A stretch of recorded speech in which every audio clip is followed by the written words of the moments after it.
Տիկին Ավանեսյան, բազմաթիվ հարցեր արդեն հնչեցվեցին, որոնք էլ ես պատրաստվում եմ հնչեցնել, չնայած առիթ ունեցել եմ բազմաթիվ հարցեր հնչեցնելու։ Հիմա տեսեք, սկսեմ մեթոդաբանական երկու հարցից։ Բոլորը, Հայաստանի Հանրապետության բոլոր բնակիչները ինչ որ փուլում համահարթ կերպով նույն վճարն են վճարելու։ Մեր ժողովուրդը տարբեր եկամուտ ունի, չէ՞, մեր հասարակության յուրաքանչյուր անդամ տարբեր եկամուտներ ունեն։ Մեկը 1 միլիոն դրամ աշխատավարձ է ստանում, մեկը 200,000 դրամ աշխատավարձ, բայց բոլորի համար որոշվել է համահարթ վճար։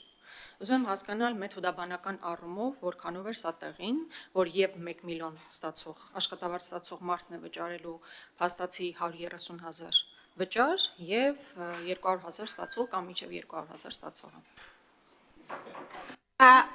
Հա, որ համել բան լինի, էլի չկորցնենք ընթացքը հարցի եւ պատասխանի։ Տեսեք, այո, ընդհանուր առմամբ երկու մոդել կա ապահովագրական, մեկը հիմնված եկամուտների վրա տոկոսի գանձման տրամաբանությամբ, այսինքն աշխատավարձից որոշակի տոկոս է գանձվում ապահովագրական առողջապահական ծախսերը հոգալու համար։ Մյուս մոդելը ֆիքսված ապահովագրավճարն է եւ մենք ընտրել ենք այս մի տարբերակ, այսինքն ունենալու ապահովագրական փաթեթի մեկ ֆիքսված արժեք, բայց այստեղից ունենալու տարբերակված սուբսիդավորման համակարգ ելնելով այդ ձեր նշած աշխատավարձի չափից։ Տեսեք, մենք այս ուրեմն մեր համակարգում առաջին տարվա մեկնարկային արդեն իսկ տարբերություն ենք դրել, թե ֆինանսական բեռի առումով 200-ից 500,000 դրամ ստացողի, 500-ից 1 միլիոնի եւ 1 միլիոնից ավել ստացողի համար։ Այսինքն դրել ենք այս ընդհանուր արժեքը, ստեղից արդեն սուբսիդավորումով բերել ենք սոցիալական այս ոնց էր այդ բառը հավասարություն չէ, այլ համերաշխության, սոցիալական համերաշխության սկզբունքը պահպանելու համար։ Ինչու ենք ընտրել ֆիքսված արժեքը, որովհետև ըստ էության, երբ որ դու չունես երկար տարիների ապահովագրական, անգամ 100-ամյա ուրեմն պատմություն, մարդկանց համար կոնկրետ փաթեթ, կոնկրետ արժեքի դիմաց ստանալը շատ ավելի պարզ ընկալելի է, շատ ավելի հասկանալի եւ ձեռքբերումը ինչ է ձեռքբերում, ինչի համար է վճարում եւ ինչ է ստանում, շատ ավելի մոդելը պարզ եւ հստակ է դարձնում։ Ապահովագրավճարի շրջանակներում ուրեմն հետագայում էլ պետությունը այսօր օրինակ որոշել է, որ 65+-ին 100% է սուբսիդավորում։ Հաջորդ տարիներին կարող է սուբսիդավորման հավելյալ, ինչպես ասեցիք, չէ, մինչև 200,000 դրամ ստացողների համար ես վստահ եմ, որ կախված բյուջետային միջոցներից եւս գործելու են սուբսիդավորման ճկուն մեխանիզմներ։ Այստեղ ենք մենք այս բալանսը ապահովում։ Լավ, ես հասկացա մոտեցումը, միայն այստեղ մի դիտարկում պետք է անեմ Տիկին Ավանեսյան։ Երբ խոսվում է սուբսիդավորման մասին, այսինքն օրինակ, երբ քաղաքացին կարող է հետվճարը ստանալ, ես վստահ չեմ, որ մեր քաղաքացիների մեծամասնությունը տեղյակ է այն process-ներից, որ թե ինչպես դա պետք է կազմակերպվի, այսինքն զինապահին տրվող գումարը հիմա եթե պետք է վերաուղղվի այստեղ, մարդը ոնց է դա կազմակերպում։ Ես կարծում եմ տեղեկատվական շատ մեծ բաց կա եւ մեր ժողովրդին պետք է մանրամասն տեղեկացնել, որովհետեւ իմ տպավորությամբ ավելի մեծ հաշվարկ կա դրած նրա վրա, որ մարդիկ չեն էլ կարողանալու դրանից օգտվել, որովհետեւ մեծ հաշվով տեղեկացված չեն նման հետվճարային համակարգի մասին, այսինքն հաշվարկը այն է, որ մարդկանց մեծ մասը չի գնալու այդ գումարը վերցրի, հետեւաբար մնալու է պետական բյուջեում եւ նկատի ունեմ մեծ բացը կա, եթե հնարավոր է դրա վրա պետք է աշխատել։ Հաջորդը, որ մեթոդաբանական առումով ուզում եմ հարցնել 65+-ի մասով է։ Հիմա տեսեք, մեծ հաշվով, որքանով ես եմ հասկանում, հիմա պատվերի շրջանակներում ներառված են երեխաները, որոնք նաև այս փաթեթի մեջ են։ Մի փոքր կարող է ծավալի փոփոխություն լինի, բայց հիմնական երեխաները կան, հաշմանդամություն ունեցող անձինք կան եւ միակ հիմնական սեգմենտը, որ ավելանում է 65+-ն է։ Եվ հետեւաբար պետքա տրամաբանություն լինի, ինչու 65+։ Ես կհասկանայի, եթե դա լիներ 63+։ Թոշակառու, եթե թոշակառու է մարդը 63+-ից պետքա սկսի։ Հետևաբար ես այստեղ նաև առաջարկում եմ, որ հաշվարկը արվի ոչ թե 65+-ի տրամաբանության, որտեղ ինչ որ տրամաբանություն պետքա մեթոդաբանական հաշվարկ պետքա այդտեղ լինի, այլ 63+ անձինք ներառվեն առաջին փուլով ծառայություններից օգտվելու համար։ Նայեք, այստեղ վերցված է հիմքը ոչ թե կենսաթոշակային տարիքը կամ կենսաթոշակ ստանալու փաստը, որովհետև մարդիկ կան, որ ստանում են կենսաթոշակ ոչ թե 63-ում, այլ շատ ավելի վաղ։ Այստեղ էլ օրինակ կան, որ 45-ից այլ մասնագիտական թոշակ են ստանում։ Այո։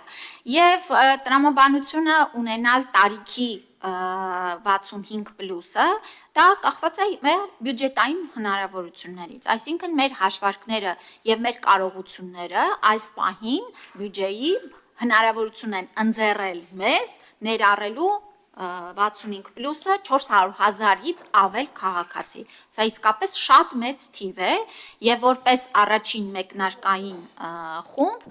կարծում շատ մեծ հանձնառություն է։ Իհարկե նորից եմ կրկնում, մենք տեսնում ենք մեր երկրի զարգացման ընթացքը, մեր բյուջեի եւ տնտեսության աճը եւ վստահաբար, ինչպես եղել է, այնպես էլ շարունակվելու է մնալ առողջությունը եւ կրթությունը որպես մեր երկրի ներդրում իրականացնելու հիմնական ուղղություն եւ սա է։ Այս պահին մեր բյուջեն հնարավորությունները այսքան են։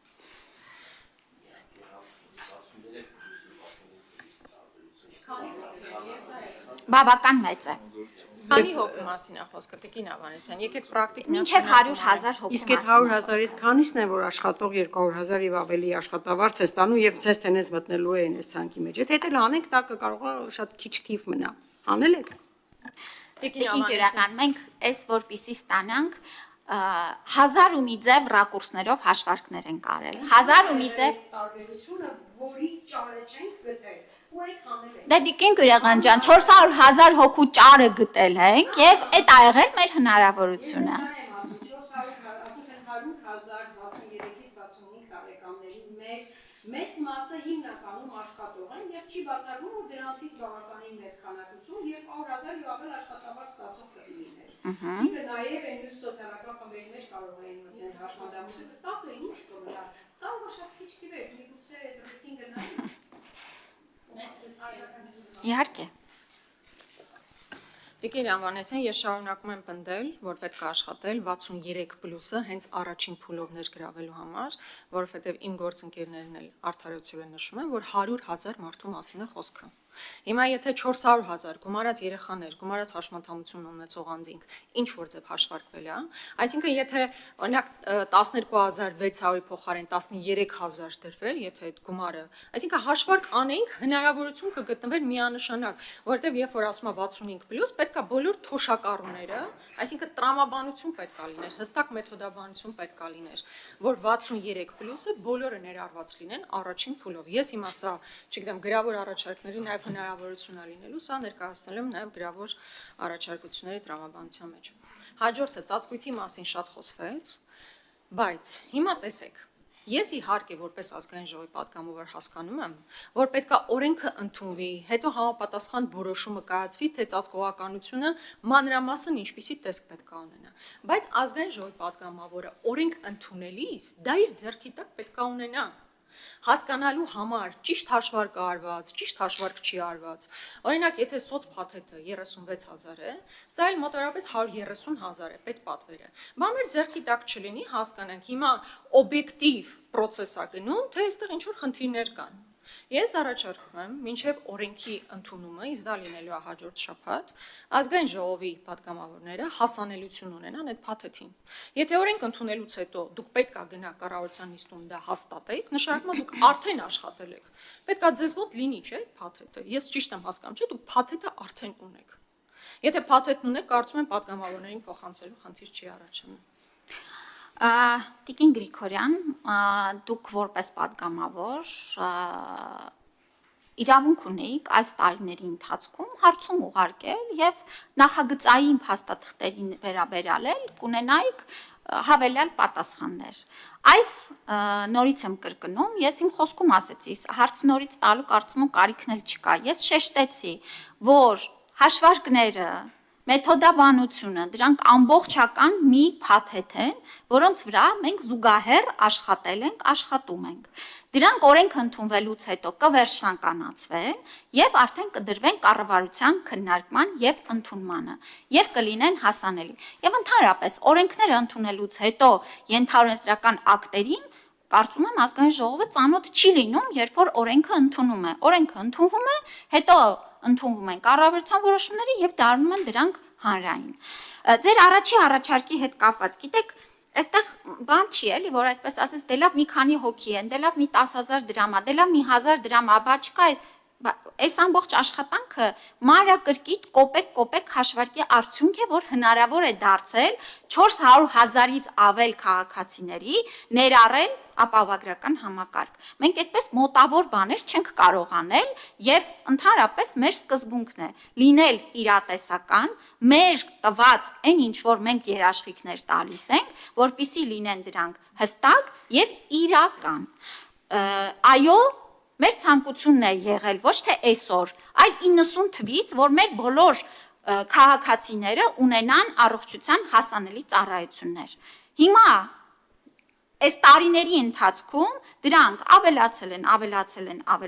են եւ այս համակարգն էլ հեղափոխական մոտեցում է բերում, նորից եմ կրկնում, 400,000-ից ավել քաղաքացիների կյանքում։ Չէինք ուզի, որ բոլորը լինեին, իհարկե կուզեինք, եւ ուզելով է, որ մեր նաև վճարած հարկերի շնորհիվ է, որ մենք կարողանալու ենք հոգանք մեր քաղաքացիների առողջական ծախսերը։ Հիմա եթե մենք բոլորով, ժողովուրդ ջան, մեր բոլոր հարկերը պարտաճանաչ վճարենք եւ ավելի ու ավելի մեր պարտաճանաչությունը մեծացնենք, ապա կկարողանանք ապահովագրենք նաև 63 տարեկանից ավել, 60 տարեկանից ավել քաղաքացիներին։ Սա մեր որոշումն է, սա մեր քաղաքացիների որոշումն է։ Շնորհակալություն։ Ունեք էլի հարց ունեք Տիկին Գրիգորյան։ Այո, թողեք շարունակեմ, դեմ չեք, չէ։ Տիկին Ավանեսյան, ես առաջարկում եմ իմ կոնկրետ հարցադրումներին եւ առաջարկներին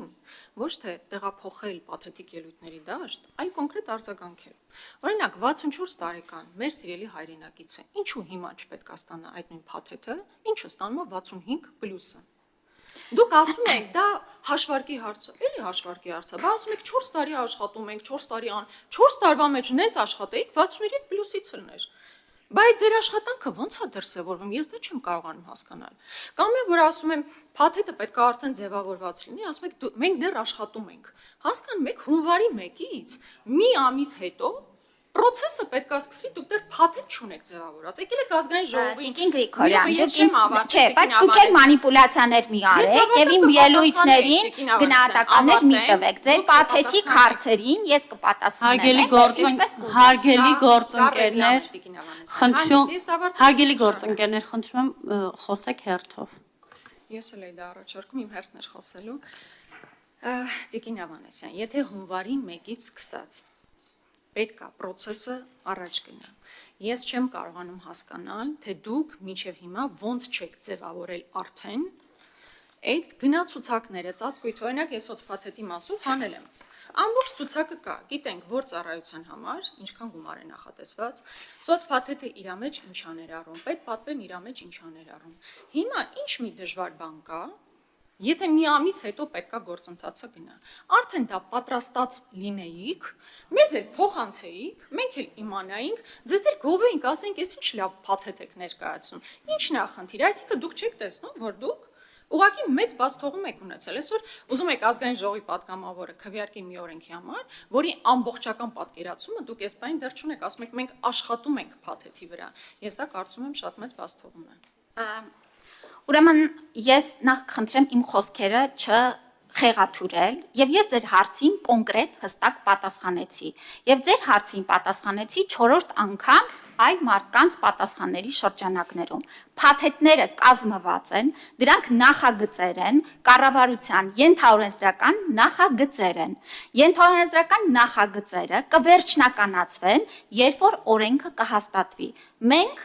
հարգելի Տիկին Գրիգորյան, ազգային ժողովում էլ դեռ օրենքը փոփոխության հնարավորություն ունենք։ Դուք եք ասում, որ գրավոր առաջարկների դեռ տեղ կա։ Երբ որ երկրորդ ընթերցմամբ օրենքը կհաստատվի վերջնականապես, ապա մեր նախագծերը եւս դրան կհամապատասխանեցվեն, գուցե կարիքը չլինի որևէ բան փոխելու եւ կդրվեն կառավարության քննարկմանը։ Ես այս պատասխանը 4-րդ անգամ հնչեցնում եմ, դուք ասում եք դուք չունեք փաթեթ, բայց դա ճիշտ չի։ Ես չեմ ասել նոր աշխատում ենք։ Ես ասեցի, որ բա փոփոխությունն էլ աշխատանք ժողովուրդ ջան։ Այո, մենք դեռ ենք աշխատում, աշխատել ենք, աշխատելու ենք, ել ավելի շատ ենք աշխատելու, որովհետև շատ մեծ բարդ համակարգ ենք ներդնում։ Եվ շարունակեմ։ Նորից եմ ասում, որ այս ապահովագրական համակարգը իրենից շատ բազմաշերտ եւ ծանր համակարգ է, որին մենք նախապատրաստվում ենք կառավարության հենց ձևավորման հաջորդ օրվանից էլ, որովհետև այն միայն ֆինանսավորման մեխանիզմ չէ։ Այն, որ մենք արել ենք կապիտալ ներդրումներ, այն, որ մենք արել ենք լիցենզավորման համակարգի վերանայում, այն, որ ներդրել ենք էլեկտրոնային դեղատոմսեր, այն, որ արել ենք անհատական լիցենզավորման համակարգ, այդ ամեն ինչը նաև հանդիսացել է նախապատրաստական աշխատանքներ, որ ունենանք ապահովագրական համակարգ։ Մենք աշխատել ենք, աշխատում ենք եւ աշխատելու ենք։